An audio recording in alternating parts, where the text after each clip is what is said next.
Hello, this is a talk that I prepared to share with World Beer Cup judges earlier on this year in Philadelphia, and I've since received a number of requests to share it more broadly, so here it is. Decentering Off-Flavours. Before we dive in, a little bit about me. My name is Mirella. I'm based in Toronto. I've been a World Beer Cup judge since 2010 and was certainly on the judging circuit well before then. I'm a Grandmaster BJCP judge. I have a number of other credentials that you can see here. I wrote an award-winning book. I've written a course on pairing beer and food, and I'm very excited to be speaking in front of you all today. Now, I'm here today to dig into how we approach off-flavors during judging. My goal for today is to provide insights that I'm hoping will help improve the overall judging experience, offer more constructive feedback to brewers who submit their beers, and strengthen teamwork and collaboration at the table. Now, as I mentioned off the top, I'm here to talk about decentering off-flavors, and what I'm going to do is examine two common tendencies that happen at the judging table. The first is the over-identification of off-flavors. So in other words, identifying off-flavors that aren't actually there. The second is overemphasis on off-flavors when assessing quality. So in other words, automatically eliminating a beer if there is even a slight off-flavor present. Now, my plan for today is to examine both of these tendencies by giving an overview of how they present, sharing insights into how these habits might be formed, and suggest ways in which they can be re-examined in order to decenter off-flavors. So let's start at the beginning. What is an off-flavor? This is a general definition from the Merriam-Webster Dictionary, and it states, an off-flavor is a flavor that is not natural or up to standard, owing to deterioration or contamination.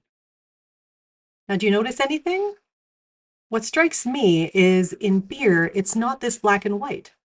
This definition can certainly be applied to some beer off-flavors, like your papery off-flavor, the E2N, or your light-struck, skunky off-flavor. But some off-flavors are natural byproducts of production, like clove phenol, the 4VG, or diacetyl, DMS. These are not due to deterioration or contamination and are all certainly natural. So in beer, we're using a broad term with negative connotations to identify a range of aromas, all of which are not necessarily inherently off.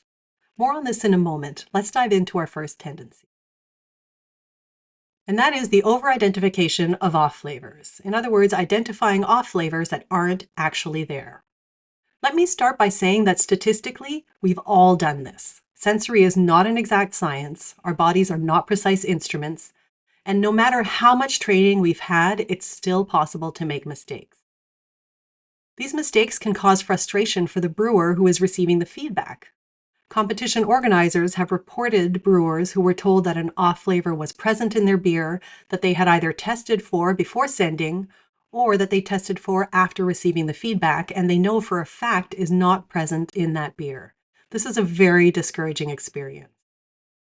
Now, this over-identification can happen in two ways.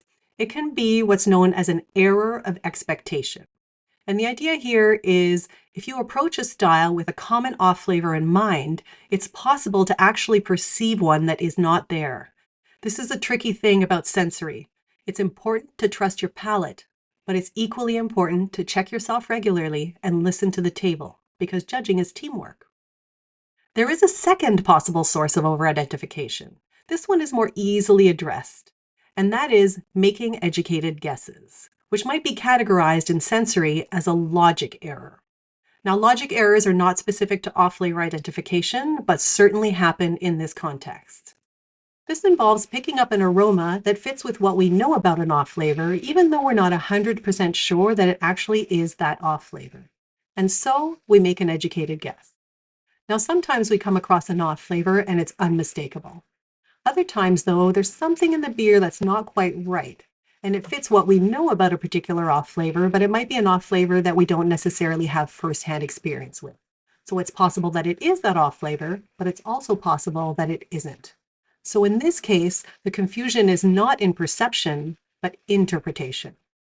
Now let's have a look at why we may have a tendency to over-identify off-flavors. Here I'm focusing on the error of expectation. Now, I'm sure that there are many factors, but this is one that I think many of us can relate to. As tasters, few of us have had the opportunity to have formal sensory evaluation training. And when we do, it's often focused on off-flavor training. This can either take the form of an off-flavor detection workshop, which is super fun, or threshold tasting as part of a panel. Now, because we're trained to identify these aromas, it's very natural to seek them out when tasting beer and expect that they might be present in certain styles. It's what we know. Plus, it's so rewarding to spot an off flavor in the wild. Now, the trap here is to start seeing judging as a hunt for off flavors when really it should be much more than that. It's about examining the beer as a whole with or without off flavors present. So what are some of the things that we can do to mitigate this over-identification of off flavors? If you perceive an off flavor in a beer, here are a few questions that you can ask yourself. Let's start with individual evaluation. Am I sure? In some cases, it's abundantly clear if it's an off flavor that we're very familiar with. If not, the best practice is to describe what you perceive. Are you perceiving an unusual ketchup note? Yes, it could be DMS, but it could also not be. So describing to the brewer what you are perceiving is much more useful than making an educated guess. This way, your tasting note is entirely accurate, and the brewer is left to interpret it and find the source of that off note based on their understanding of the ingredients and process. On to table discussion. Here are some questions that you can ask yourself. Are others perceiving it? Have other judges also noted this particular off flavor? If not, it's good practice to go back to the beer and check if it's still there. If it is, this is a good time to rely on your personal description and see if it resonates with the group. If that aroma is there, it's statistically unlikely that no one else is perceiving it, although it is possible, and I'll touch on that in the next section. Now, it does happen that going back to the beer, the note is no longer there. So what might have happened? This might be due to what is known as the carryover effect, which is when the flavor profile of the previous beer impacts our perception of the flavor profile of the beer we are currently tasting. Now, this is inevitable, but it can be mitigated. There are two things we can do here.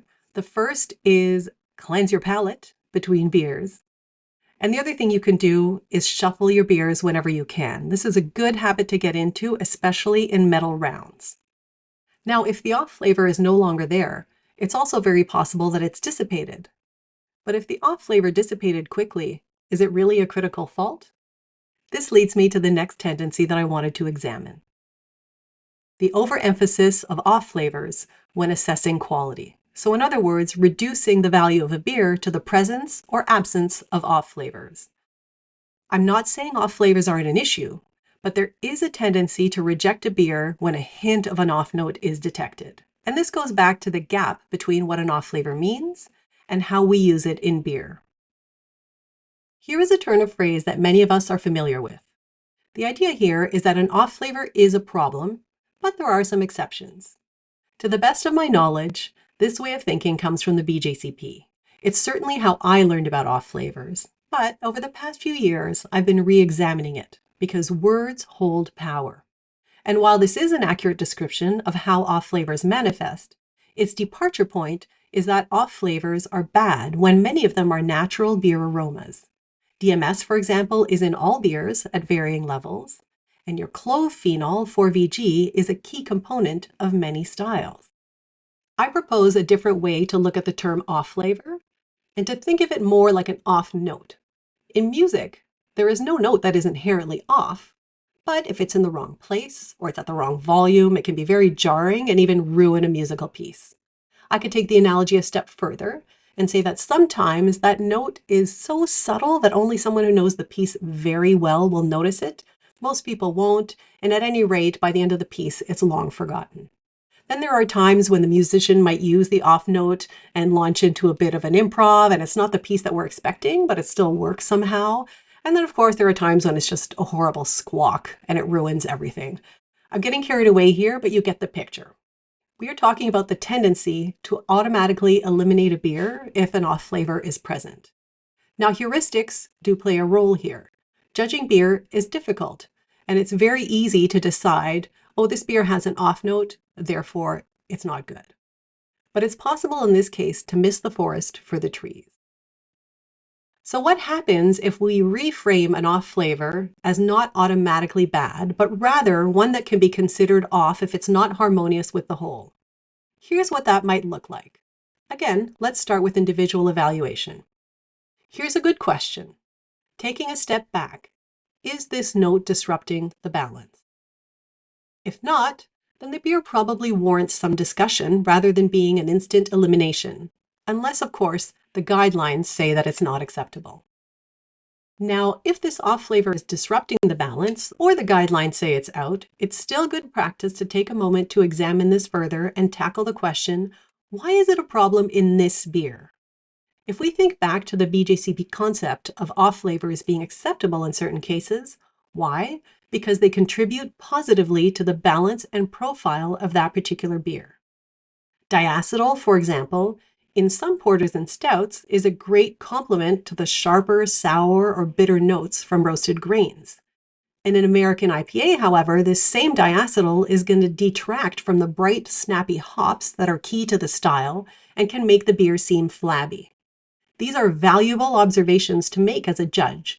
It provides great feedback for the brewer and is more constructive in table discussions than simply stating that an off flavor has been detected. Looking at the rest of the beer, good questions to tackle are, setting aside this off flavor, is the beer otherwise compelling? Is it balanced? And if so, how distracting is the off flavor overall? On to table discussion. Here's a first good question to ask. Are others finding this off flavor problematic? If many are, then this is the time to dive into the discussion of how problematic it is in the balance of this beer. If no one else is perceiving it, a good question to ask is, are you sensitive to this particular off flavor? If you know you are, it's possible it's present below the average threshold. This doesn't mean it's not there, but it's a good time to rely on the table for an overall assessment and certainly warrants some discussion. So here's a quick recap. Some questions that can be used during the judging process to decenter off flavors and judge in a more holistic, collaborative fashion. Starting with individual assessments. The first question is, am I 100% sure of this off flavor? If not, describe what you perceive. Is it disrupting the balance? If yes, how? Always remember to cleanse your palate and shuffle your beers whenever possible. On to the table discussion. The first question is, are others perceiving it? If not, go back to the beer and check. Do others find it problematic? If so, go deeper and examine why.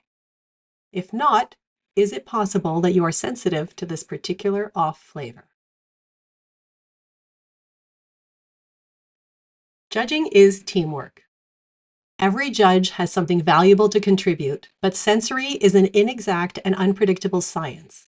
Work with the table to get a holistic picture of the beer, whether or not off flavors are present. One thing a fellow judge said to me that really resonated was that we can think of what we perceive as a piece of the puzzle that we can then complete at the table through discussion. So the next time you encounter an off flavor, give yourself a pat on the back, but don't leave it there. Take it a step further and work with the table to determine how much of an issue it really is. If you keep an open mind, I'm sure you'll find this to be a rewarding and engaging experience that will strengthen your tasting skills and result in stronger, more cohesive feedback for brewers. Thank you for your time. I hope this has been useful.